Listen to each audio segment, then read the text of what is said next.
एक और जहां पहाड़िया लोग परेशान थे इन ज़मींदारों से, व्यापारियों से और साथ ही पहाड़ के नीचे रहने वाले खेतीहर मजदूरों से, लेकिन उससे कुछ उनको आय भी हो रही थी कर के रूप में आदि आदि, और वे परेशान थे ईस्ट इंडिया कंपनी के द्वारा किए जाने वाले इस तरह के अतिक्रमण से।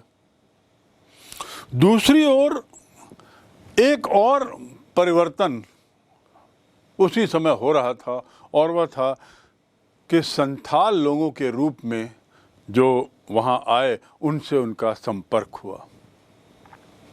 संथाल प्रजाति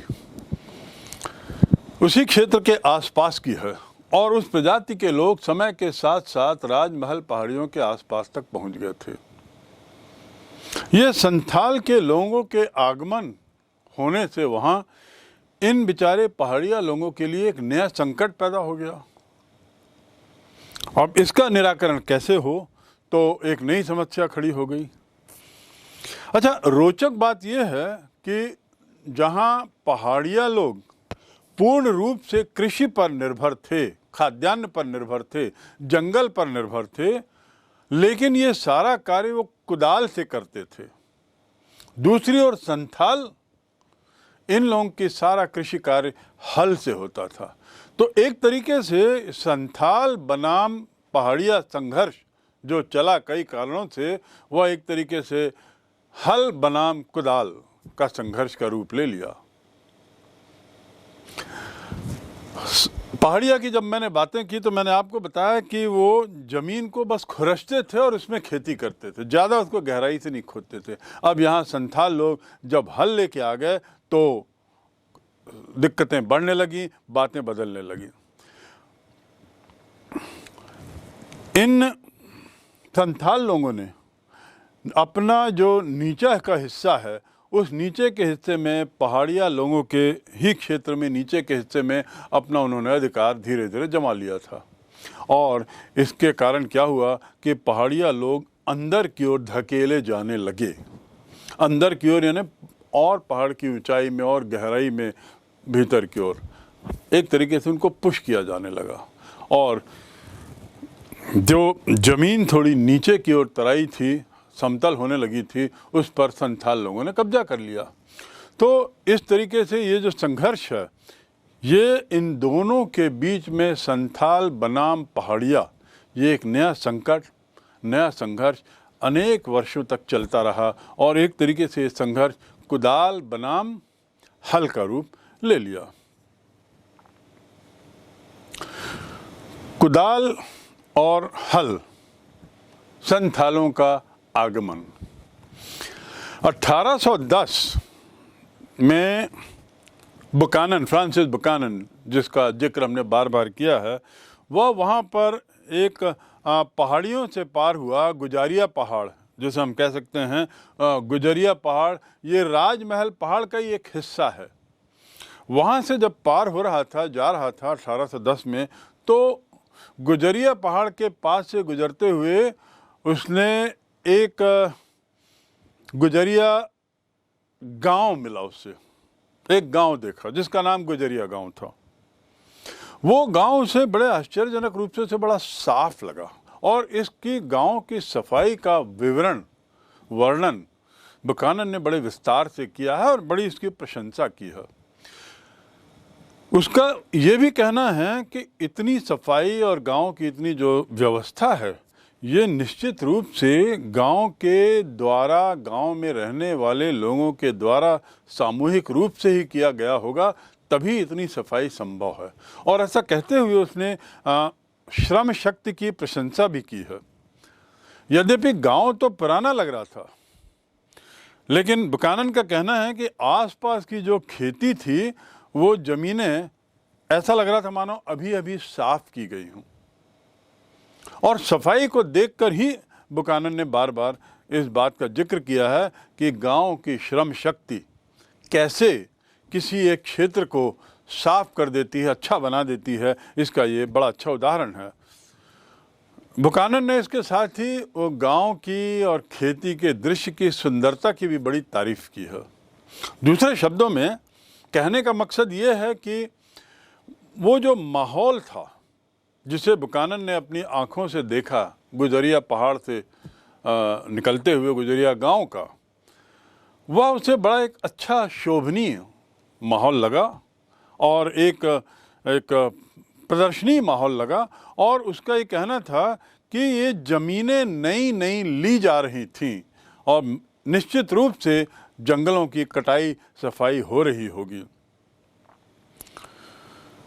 उसने वर्णन किया है, अपने वर्णन करते हुए उसने ये भी लिखा है कि यहाँ की ज़मीन जो है यद्यपि चट्टानी ज़मीन है, लेकिन चट्टानी होने के बावजूद उपजाऊ थी। इस बात का भी उसने विवरण किया है। 1800 में जो संथाली आए,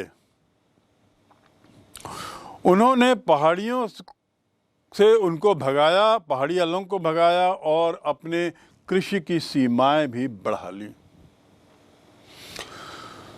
संथाल लोग धीरे धीरे ऊपर की ओर चढ़ रहे थे और ऊपर रहने वाले जो पहाड़िया थे उनको खदेड़ रहे थे अंदर की ओर। तो बुकानन का विवरण है कि ये जो नया क्षेत्र जो बन रहा था, गजरिया के आसपास का भी जो क्षेत्र उसने देखा है, इस क्षेत्र में जिस ढंग की खेती हो रही थी वो काबिले तारीफ है।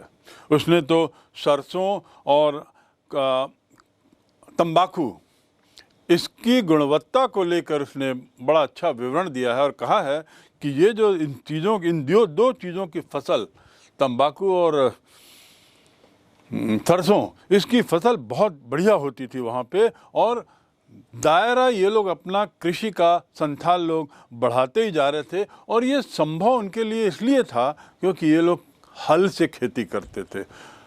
ये संभव इसलिए था उनके लिए अच्छी फसल उगाना क्योंकि हल की खेती से ज़मीन काफ़ी गहराई तक खोदी जा सकती है। आखिर संथाल लोग वहाँ तक कैसे पहुँचे, राजमहल की पहाड़ियों तक ऊपर कैसे पहुँचे, ये सोचने की बात है।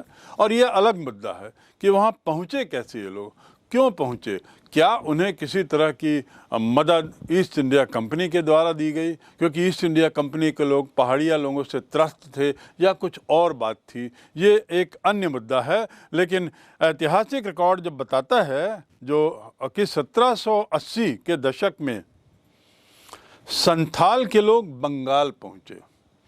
1780 यानी 1773 में रेगुलेटिंग एक्ट आया और उसके साथ ही अंग्रेज़ों की पकड़ पूर्वी भारत में बढ़ी क्योंकि एक तरह से एक संवैधानिक तरीका उनका आ गया था शासन करने का।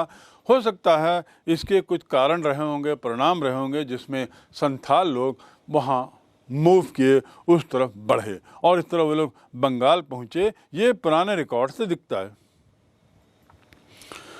ऐसा भी मालूम पड़ता है कि इन संथालों को जमींदारों ने किराए पे रखा था।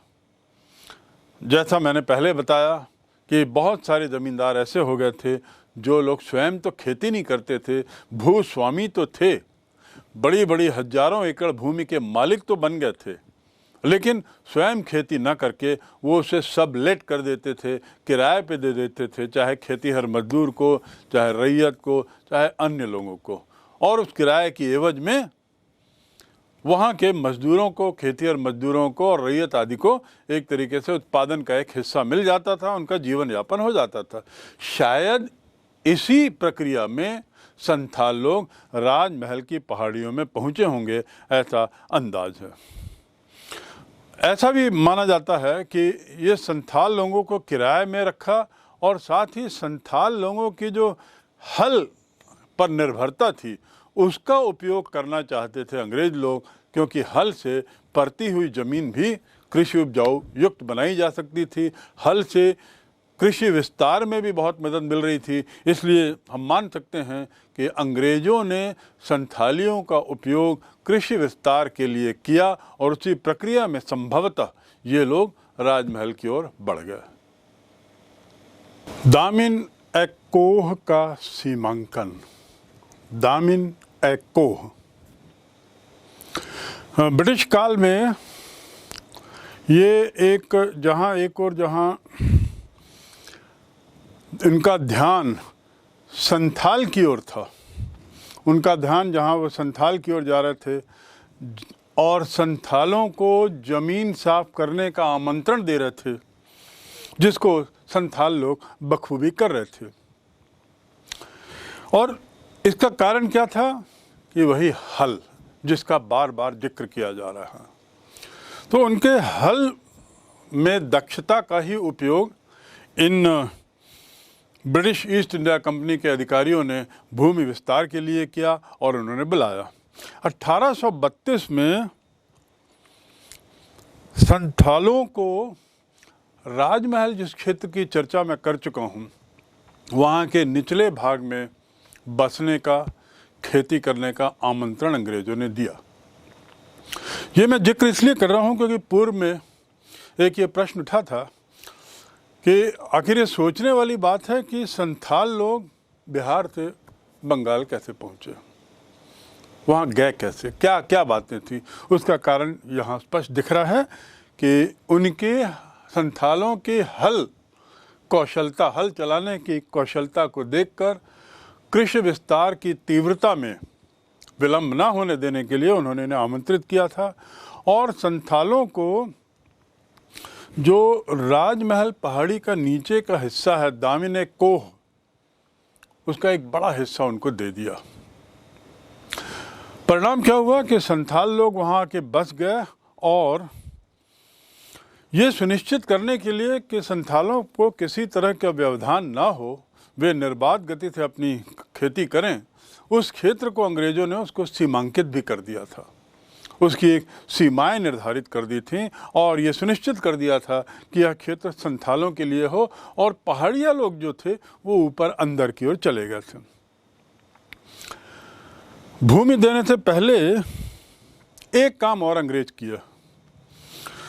वे लोग इन संथालों के साथ एक अनुबंध करते थे और उस अनुबंध के मातहत यह सुनिश्चित करते थे कि कृषि विस्तार की जो उनकी नीति है उसका संथाल लोग अनुसरण कर रहे हों, ताकि योजनाबद्ध तरीके से जो राजस्व से होने वाली आय है, लगान से होने वाली जो आय है, वह पूर्व निर्धारित योजना के अनुसार होती रहे। उस अनुबंध में संथालों को ये बंधित कर देते थे, संथालों पर ये एक तरीके से बांध देते थे उनको इस नियम के तहत कि आपको जो ज़मीन दी जा रही है, जो इतनी बड़ी ज़मीन जो आपको दे रहे हैं, वो भूमि के 10वें भाग की सफाई आप हर वर्ष करोगे। हर वर्ष दी गई भूमि के 10वें भाग की सफाई आप करते रहोगे, यानी हर और 10 साल में वो ज़मीन पूरी की पूरी साफ हो जाएगी। तो इस प्रकार प्रति वर्ष कुछ न कुछ वार्धक्य कृषि हेतु ज़मीन में होने लगेगा। भूमि के 10वें भाग की सफाई 10 वर्ष के लिए करना और उसको संपूर्ण क्षेत्र पर खंभों के द्वारा उसको सीमांकन कर देना, खंभों से उसको सिंचित कर देना, ये बड़ा स्पष्ट कर दिया गया था। अंग्रेजों ने इसका सर्वे भी किया और इस प्रकार संथाल और पहाड़िया संथाल लोग जो हैं वो पहाड़िया और ग्रामीण क्षेत्रों से एक तरीके से अलग कर दिए गए, क्योंकि उनके क्षेत्र का सीमांकन कर दिया गया था। लेकिन ये जो किया गया था वह इस नीति के तहत किया गया था कि पहाड़िया लोगों से जो समस्याएं हो रही थी वह समस्याएं संथालों तक न पहुँचे और इस प्रकार वे निर्बाध गति से अपने कार्य को करते रहें। 23 फरवरी 1856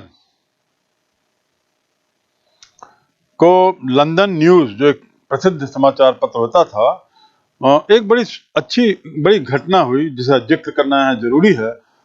और उस मैगजीन में, उस न्यूज़पेपर में संथालों के गांव का एक चित्र दिखाया गया था जो प्रकाशित हुआ।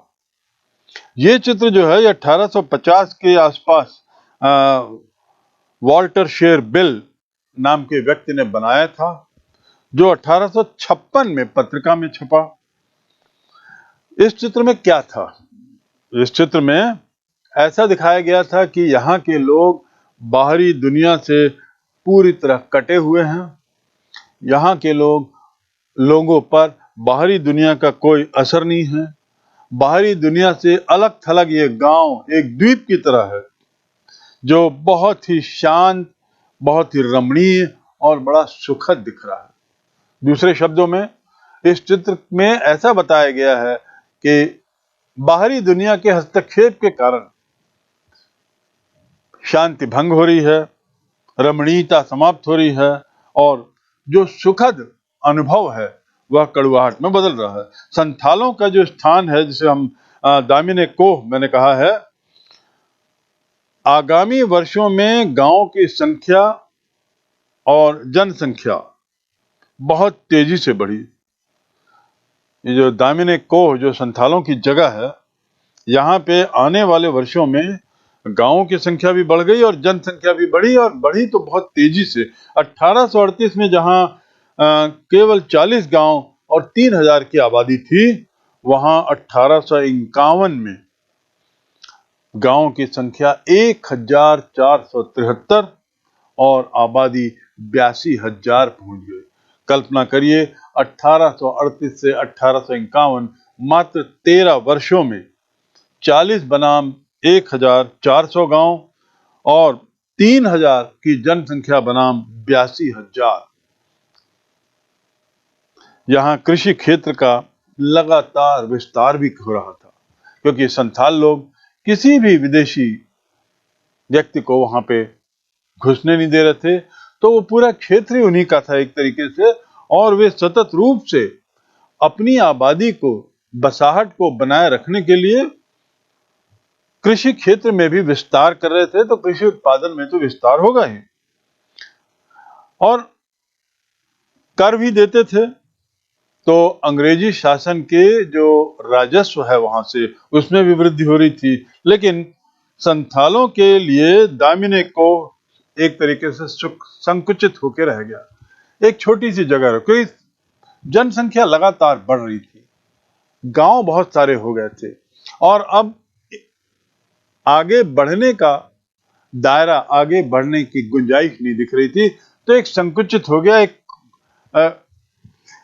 एक दूसरे के बहुत बहुत निकट हो गए थे। इसी समय ऐसा भी देखा गया कि संथालों के जीवन में और उनके रहन सहन में भी काफी बदलाव आ चुका था, काफी परिवर्तन हो गया था। आखिर क्यों नहीं होता? अंग्रेजों ने जब राजस्व लेना शुरू किया तो एक तरीके से ये तो दखल ही था। ये जो संथाल के लोग थे, इन्होंने खानाबदोश या जंगली जीवन व्यतीत करना छोड़ दिया था। मूल रूप से ये पहाड़िया लोग होते थे जो एक जगह खेती करते थे, 2-3 साल तक वहां पे फसल उगी, उसके बाद जब वहां पर फसल खत्म हो जाती थी, उपजाऊपन खत्म हो जाता था, तो वो दूसरी जगह जाते थे। तो एक तरीके से वो खानाबदोश थे, घूमते रहते थे, घुमंतू थे, और इसके अलावा जंगली जीवन यापन करते थे। लेकिन समय के साथ साथ ऐसा जीवन यापन उन्होंने छोड़ दिया। अब वे वाणिज्यिक फसल उगाने लगे, जिसमें चाय, कॉफी, नील आदि को हम जोड़ सकते हैं। ये वाणिज्यिक फसल कहलाती है, यानी खाद्यान्न नहीं, खाने के लिए फसल होना एक चीज, और पैसा कमाने के लिए, लाभ कमाने के लिए फसल पैदा करना एक अलग चीज है। तो अब इनका उद्देश्य लाभ कमाने के लिए, पैसे के लिए, अब इन्होंने अपनी उपज की शैली को, कृषि की शैली को बदल दिया, और इसके लिए पैसे की जरूरत होती थी, तो साहूकारों से लेन देन भी प्रारंभ कर दिया। इस प्रकार साहूकारों का भी दखल वहां शुरू हुआ। संथालों ने जिस भूमि को साफ करके खेती शुरू की थी, सरकार उस पर अब ज्यादा कर लगाने लगी, बहुत ही ज्यादा राजस्व कर दिया उसने, और जमींदार लोग दामिने कोह पर अपना नियंत्रण स्थापित करने लगे। एक और जहां राजस्व की प्रथा शुरू हुई अंग्रेजों के द्वारा, वहीं दूसरी ओर राजस्व कर भी बहुत बढ़ गया, और खासकर संथालों की अपनी जमीन पर जो उन्होंने कर लगाया वो बहुत ज्यादा हो गया था। और तो और जो जमींदार थे वो संथालों के दामिने कोह पर एक तरीके से अपना नियंत्रण बढ़ाने लगे। अपना प्रभाव बढ़ाने लगे।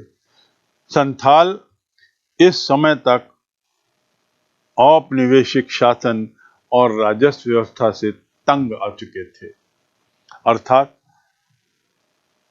इतने वर्षों तक जो उनकी अपनी जीवनचर्या थी, अपनी जो दैनंदिनी थी, अपनी जो उनकी जो जीवन शैली थी, उस पर ये जो बाहर का प्रभाव पड़ रहा था और दिनों दिन बाहर का प्रभाव बढ़ता जा रहा था। जैसा कि अभी मैंने जिक्र किया, तो अब संथाल लोग इससे तंग आ गए, परेशान हो गए और बढ़ते राजस्व से तो निश्चित रूप से उनकी कमर टूटने लगी थी।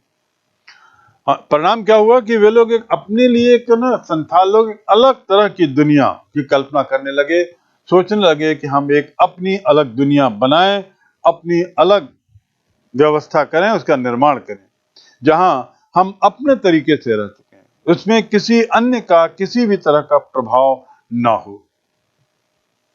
इसके अलावा जब दामिनी कोह में संथालों ने जमीन साफ करके खेती शुरू की, तो महिरा और पाकुर के राजाओं ने संथालों के गांव को जमींदार और महाजनों के हवाले कर दिया। तो दूसरे शब्दों में दखल दिनों दिन बढ़ता ही जा रहा था। ये जो आसपास के जो कुछ राजा थे, इन्होंने तो संथालों की जमीन को ही महाजन को ये कह के दे दिया कि ये रैयत या ये किसान से जो तुमको पैसा लगता है, वह पैसा इस भूमि से ले लो। ऐसे ही दामिन कोह की जमीन उन्होंने जमींदारों को भी देना शुरू कर दिया, ये कहकर कि तुम्हारे अंतर्गत आने वाले जिन रैयतों ने कर नहीं दिया है समय पर, उसकी एवज में जमीन तुमको दे दी गई है। तो इस प्रकार इस इलाके में बाहरी लोगों के आगमन ने संथालों के जीवन को बहुत ही शोषित कर दिया था। दूषित तो किया ही, शोषित कर दिया। उनकी स्वतंत्रता चली गई, उनकी जो अपनी जीवन शैली थी वह समाप्त हो गई थी। तो इससे त्रस्त हो चुके थे। 1856 में कैलकाटा रिव्यू नाम की जो एक पत्रिका है, उसमें एक लेखक ने संथाल की जो स्थिति थी, जो बड़ी व्यग्र हो चुकी थी, समय के साथ साथ बहुत बदल गई थी, उसका बड़ा सजीव वर्णन किया है। कलकत्ता 1856 यानी विद्रोह, स्वतंत्रता की प्रथम क्रांति के 1 वर्ष पूर्व लगभग ये बात प्रकाशित हुई थी, जिसमें वो लिखता है, पत्रकार व लेखक, कि जमींदार, पुलिस, राजस्व और न्यायालय, ये चारों विभाग, सरकारी विभाग मिलकर एक साथ इन विनम्र संथालों का शोषण कर रहे हैं, उन्हें दमन कर रहे हैं, उनकी जमीन संपत्ति आदि छीन रहे हैं, उन्हें पीट पिटाई करके उन्हें बहुत सता रहे हैं। और तो और 50% से 500% तक का उन पर सूद लगाकर उन्हें कर्ज दे रहे हैं।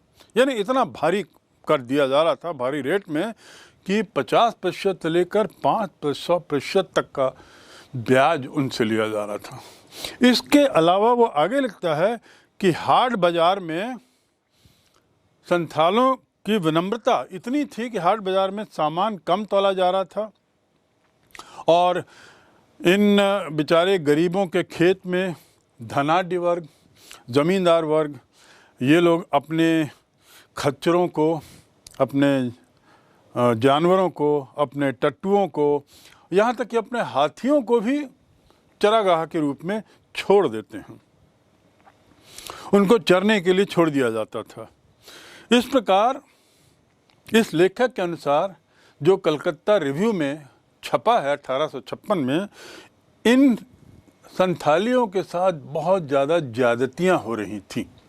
यह उसकी अंतिम पंक्ति है जो संदर्भित है यहाँ पर।